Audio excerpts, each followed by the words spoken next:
থেকে আমার আব্বাকে দেখিনি চাচা, আমার আব্বা কোথায় আছে? আমার আব্বা আসে না কেন?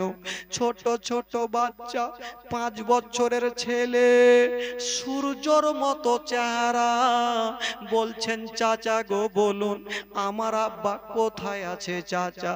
কাজী সারা ছোট বাচ্চাটাকে বুকে নিয়ে কাঁদছে, বেটারে তোমার আব্বা জান কোথায় গেছে যদি তোমাকে বলে দিই তোমরা চোখের পানি ধরে রাখতে পারবে না। বাচ্চা ছেলেগুলা বলছে না চাচা একবার বলে দেন চাচা আমার আব্বা জান কোথায় আছে চাচা?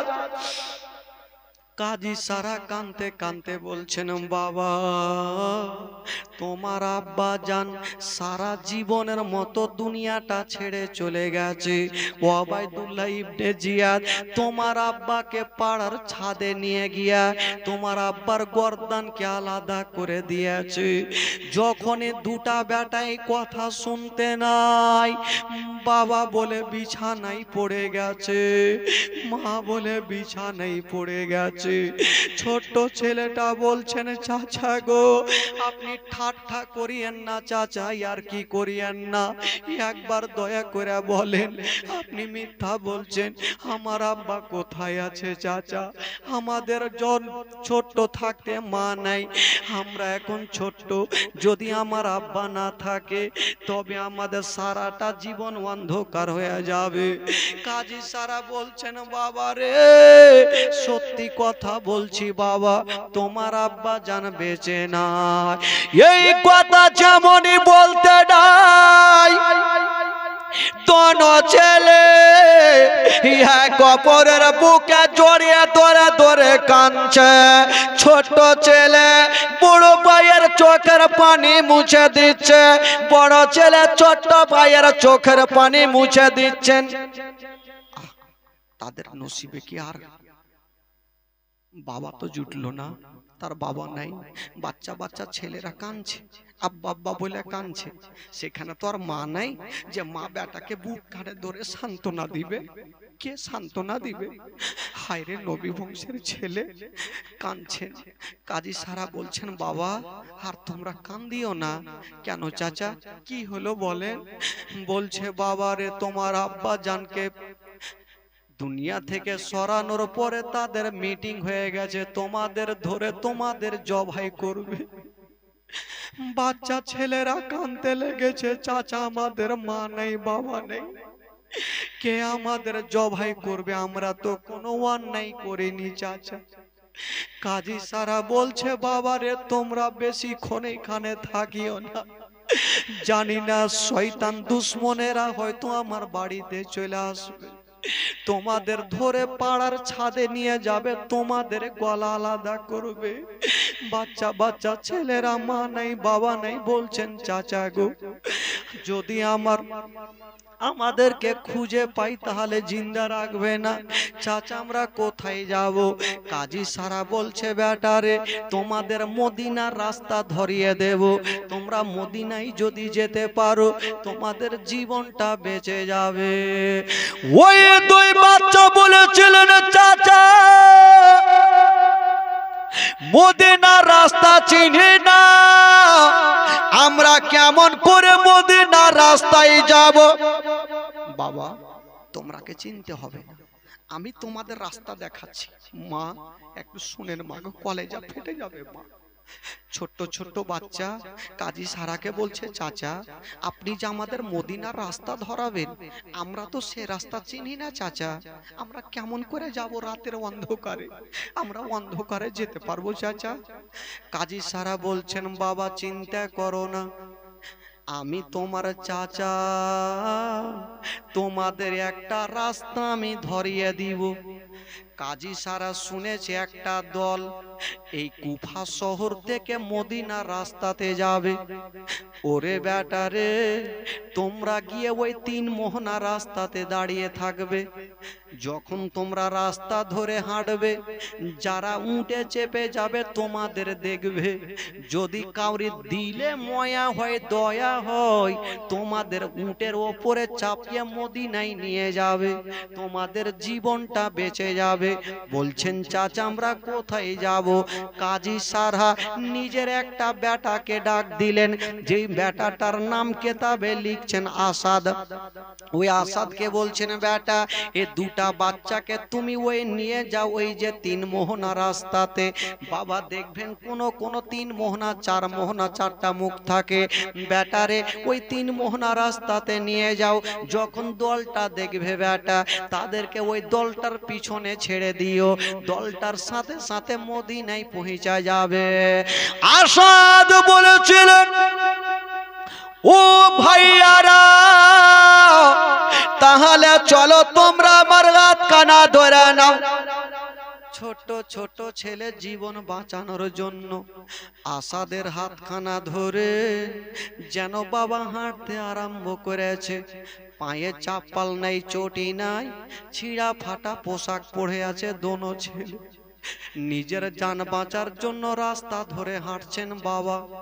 একটু মনোযোগ দেন, ধ্যানটা লাগান বাবা, একটু গভীর ভাবে ভাবেন যে তাদের অবস্থা সেই দিন কেমন ছিল। সেদিন 2 বাচ্চার অবস্থা কেমন ছিল বাবা গো, একটু ভিতর থেকে যদি চিন্তা করেন কলেজা খানা ফেটে যাবে। 2 বাচ্চা চলে যাচ্ছেন আসাদের হাত ধরে। আসাদ যেমনই 3 মোহনা রাস্তাতে গিয়েছেন, চতুর্দিকে তাকিয়ে দেখছেন বাবা কাউকে দেখা যায় না। কেবল যে দলটা যাওয়ার কথা ছিল মদিনা, ওই দলটাই একটু আগিয়ে চলে গেছে। আসাদ বলল ওরে ভাইয়ারা যদি তোমরা নিজের জীবন বাঁচাতে চাও তবে দেখছো ওই যে দলটা ধুলা উড়িয়ে যাচ্ছে, তোমরা দৌড়াতে আরম্ভ করো। দলটার সঙ্গী যদি হয়ে যেতে পারো তবে তোমাদের জীবনটা বেঁচে যাবে। ওই দোনো ছেলে বলেছিলেন ঠিক আছে দাদা, আপনি আমাদের এত দূর পৌঁছে দিয়েছেন দাদা, আপনি ভালো কাজ করেছেন বাবা গো। আশা 2টা বাচ্চাকে রেখে দিলেন রাতের অন্ধকারে বাবা গো। 3 মোহনা রাস্তাতে দোনো ছেলে, কোন দিকে কিছু দেখা যায় না। বলুন বাবা কোন দিকে যাবে? বাচ্চা বাচ্চা ছেলেরা কোথায় যাবে গো?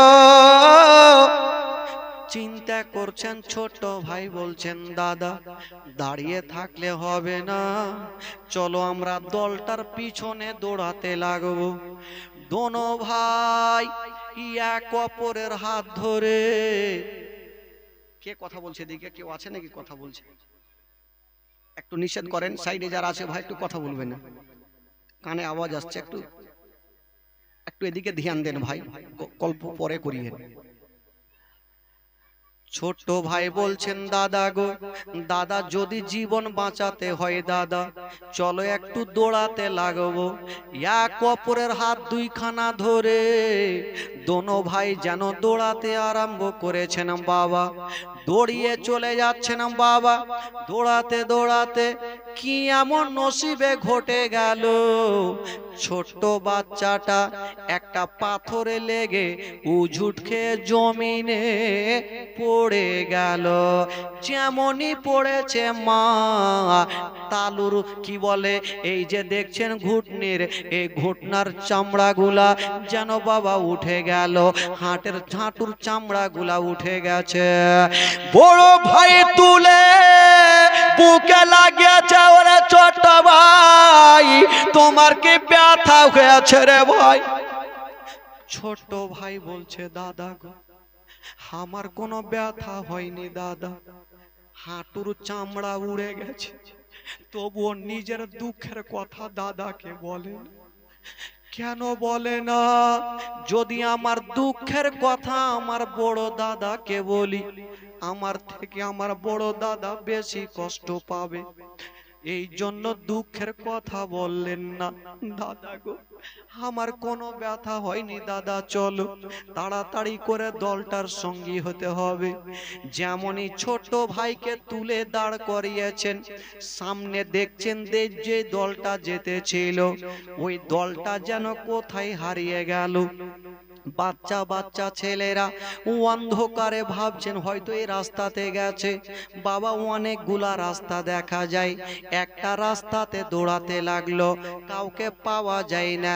আবার একটা রাস্তাতে দৌড়াতে লাগলো, কাউকে পাওয়া যায় না। সারা রাত দৌড়িয়েছে, রাতের অন্ধকারে বাচ্চা বাচ্চা ছেলেরা রাস্তা ভুল করেছে। যখন বাবা সারা রাত দৌড়িয়েছে, সকাল যখন হইল, বাবা গো, যখন ওই ফজরের আজান হচ্ছে কুফার জুমা মসজিদে, ছোট্ট ভাই বলছেন দাদা আমরা সারা রাত দৌড়িয়েছি, হয়তো আমরা মদিনায় এসে গেছি, একবার দেখো আমরা কত দূরে আছি। বড় ভাই তাকিয়ে নজর করে দেখছেন বাবা রাতের বেলাতে যেখান থেকে দৌড়াতে আরম্ভ করেছিল, রাস্তা ভুল করে দিয়া আবার সেইখানে পৌঁছে গেছে। ভাই সারা রাত দৌড়িয়েছে, রাস্তা ভুল করেছে, বাচ্চা বাচ্চা ছেলেরা রাতের অন্ধকারে কোন দিকে যাবে? বড় ভাই কাঁদতে লেগেছে, ভাই রে হয়তো আমাদের নসিবে আর মদিনা নাই রে ভাই, হয়তো আমরা আর মদিনা যেতে পারবো না। কেন দাদা কি হয়েছে? দাদা আমরা তো সারা রাত দৌড়িয়েছি, কেন আসবো না মদিনা? বলছে ভাই রে আমরা যে রাস্তাতে দৌড়িয়েছি ভাই আমাদের রাস্তা ভুল হয়ে গেছে, আমরা এখনো ওই কি বলে কুফা শহরে আছি। ভাই ছোট্ট ভাই বলছে না দাদা,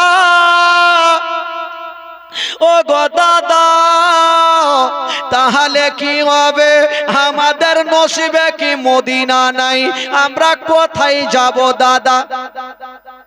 ছোট্ট ভাইয়ের আল্লাহ বুদ্ধি কত দিয়েছে। ছোট্ট ভাই বলছেন দাদা, দাদা গো একটা কথা বলবো দাদা। কি ভাই বলো? দাদা গো এখন তো দিন হয়ে গেল, সূর্যটা উঠে গেল, তো হাজার হাজার শয়তানেরা দুশ্মনেরা ঘুরছে, যদি আমাদেরকে ধরে ফেলে দাদা, তো রাত্রে বেলাতে হলে ধরতে পারবে না, দিনে তো দেখতে পাবে, কোথায় যাব দাদা, এখন কোথায় থাকবো? দাদা গো এক কাজ করেন, কোন এমন জায়গাতে লুকিয়ে থাকবো যাতে আমাদের ধরতে না পারে। পেটে দানা নাই পানি নাই, চতুর্দিকে তাকিয়ে দেখছেন একটা বিশাল বড় পাহাড় দেখা যাচ্ছে। ছোট্ট ভাই বলছে দাদা পাহাড়ের ওপরে চলো। বড় ভাই বলছে ভাই রে যদি আমরা পাহাড়ের ওপরে থাকি দূর দূর থেকে লোকজন আমাদের দেখে ফেলবে, দেখে নিলে আমার আব্বার গলা যেইভাবে আলাদা করেছিল আমাদেরকেও মারবে। ছোট ভাই বলছে দাদা আগে পাহাড়ে চলো। যেমনই দোনো ভাই আস্তে আস্তে গুটি গুটি পায়ে পাহাড়ের উপরে উঠে গেছে। বাবা গো ভোরের টাইমে উঠেছে, দেখছেন পাহাড়ে কোন দিকে থাকবো, সাইডে দেখছেন বাবা ওই অনেকগুলা গর্ত দেখা যায়, যেই গর্তগুলাতে মানুষ বাস করে না, সাপ বিচ্ছু বাস করে। ছোট ছেলেটা বলছেন দাদা যদি জীবন বাঁচাতে হয় তবে আমরা দোনো ভাইয়ে গর্তের মধ্যে ঢুকে যাব। ছোট ছেলেটা বলছে দাদা গর্তের মধ্যে ঢুকে যাব। বড় ভাই বললে ভাই রে চলো তাহলে গর্তের মধ্যে ঢুকবো। দোনো ভাই বাবা গো যে গর্তে সাপ বিচ্ছু বাস করে, নিজের জানটা বাঁচার জন্য নবী বংশের ছেলে ওই গর্তের মধ্যে ঢুকে গেল। এক অপরের বুকে লেগে গেছে। ছোট ভাই বড় দাদার চোখের পানি মুছে দিচ্ছেন বাবা, আর বড় ভাই ছোট ভাইয়ের চোখের পানি মুছছে।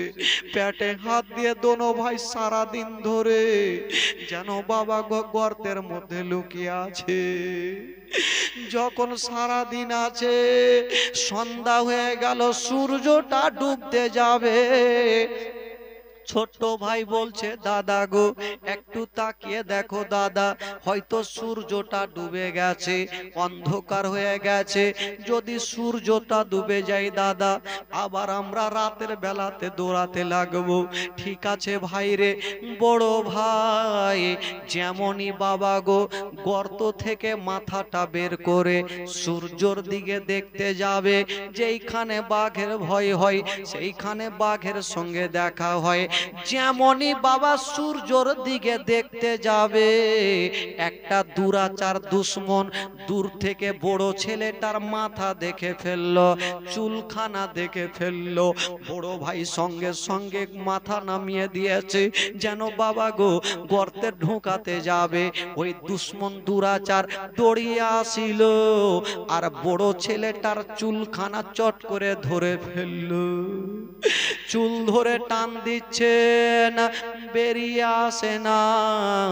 ওই নিচে বাবা ছোট্ট ভাই বড় ভাইয়ের পাখানা জড়িয়ে ধরে আছে। বড় ভাইকে যখন টানছে, ছোট্ট ভাই বলছে দাদা দাদা তুমি ওপরে কেন উঠছো দাদা? বড় ভাই ইশারা করছে, ভাই রে তুমি আমার পাখানা ছেড়ে দাও, আমার চুলখানা দুশ্মনেরা ধরে ফেলেছে। ভাই রে আমাকে ছেড়ে দাও, তুমি গর্তের মধ্যে থেকে যাও, আমার যদি কিছু হয় তুমি একাই রাত্রি বেলাতে দৌড়িয়ে মদিনায় চলে যেও। ভাই তুমি আমাকে ছেড়ে দাও। ছোট ছেলে বলছে দাদা এসেছি আমরা দুইজন, বাপের সঙ্গে এসেছিলাম, এখন বাবা নাই। দাদা গো কপালে যদি আমারও লেখা থাকে তবে থাকবে দাদা, আমি তোমাকে একাই ছাড়বো না। ওই দুশ্মন দুরাচার যেমন চুলকানা ধরে বাবা গো টান দিয়েছেন, বাবা বড় ছেলে বেরিয়ে আসিল, আর ছোট ছেলে এমনিতে বেরিয়ে গেল। ওই দুশ্মন দুরাচার ওই বাচ্চাগুলার গালে যেন বাবা তামাচা মারতে আরম্ভ করে দিয়েছে। চাঁদের মতো চেহারা, সূর্যের মতো চেহারা, গালে তামাচা মারছে। বড় ভাই বলছে কে আছো গো? আমার ছোট্ট ভাইয়ের গালে মারিও না, কারণ আমাদের মা নাই বাবা নেই, কেন আমাদেরকে মারছো? ওই দুশ্মন দুরাচার দোনো বাচ্চার চুল বড় বড় ছিল, চুল গালা ধরে নিয়ে বাবা রাস্তাতে টানতে টানতে নিয়ে যাচ্ছে। ধ্যান দেন যুবকেরা, মা গো যদি কোনো ছেলের চুল ধরে টান দিয়ে নিয়ে যায়, বলুন ওই বাচ্চার অবস্থা কি হবে? দোনো বাচ্চার চুল ধরে টানতে টানতে ওবায়দুল্লাহ ইবনে জিয়াদের কাছে নিয়ে গেল। যেমনই নিয়ে যাওয়া হইল, রাত্রি বেলাতে ওবায়দুল্লাহ ইবনে জিয়াদ বলল এখন তাদের গলাকে কাটবো না, একটা কাজ করো, এই দুইটা বাচ্চাকে ওই জেলখানাতে ভরে দাও। কোনটা জেলে ভরবে বাবা? যেই জেলখানাতে ইমামে মুসলিমকে জেলে ভরেছিল, সকাল বেলাতে গলা আলাদা করেছিল, ওই দুই বাচ্চাকে জেলে ভরে দাও। দুইটা বাচ্চা জেলের মধ্যে ঢুকে গেছে। যেমনই ঢুকেছেন বাবা এক অপরের গলা ধরে দুটা বাচ্চা কাঁদতে লাগলো। বাবারা ভাইরা ওই বাচ্চাগুলার নসিবে মদিনা নাই। কারা ওই দুই বাচ্চার গলাতে ছোরা চালাবে? কারা দুই বাচ্চার মাথাটা কাটবে? ওরে যুবকেরা, ও গো আমার মা বোনেরা, ওই দুইটা বাচ্চা বাবা জেলখানার মধ্যে থাকতে লাগলো। আর বাবা গো এক অপরের গলাতে জড়িয়ে ধরে দুটা বাচ্চা কাঁদতে আরম্ভ করলো, আর মুখ দিয়ে একটা ছন্দ বের হতে লাগলো। রাস্তার ধারে এতিম বাচ্চা কেন বসে কান্দে রে, আর সেরে পায়া হিলে রে। রাস্তার ধারে এতিম বাচ্চা কেন বসে কান্দে রে, আর সেরে পায়া হিলে রে। ওই ইয়াতীম বাচ্চা বসে বসে কেন আজ কান্দে ইয়া যা,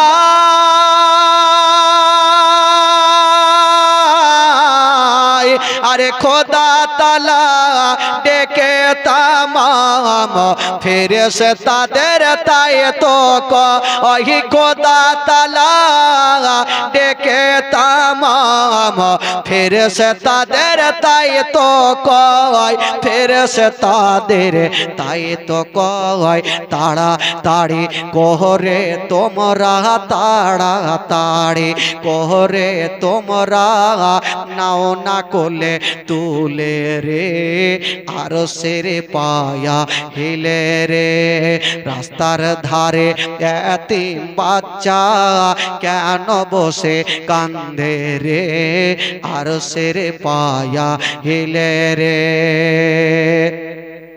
ও রাত পোহালো দিন ফোরালো এখন আমাদের কেউ হই না নাই গো পিতা নাই গো মাতা এখন আমরা কোথায় যাই নাই গো পিতা নাই গো মাতা এখন আমরা কোথায় যাই এখন আমরা কোথায় যাই থাকতো যদি পিতা মাতা থাকতো যদি পিতা মাতা দুঃখ যেতাম ভুলে রে আরশের পায়া হিলে রে রাস্তার ধারে এতিম বাচ্চা কেন বসে কান্দে রে আরশের পায়া হিলে রে আল্লাহুম্মা সাল্লি আলা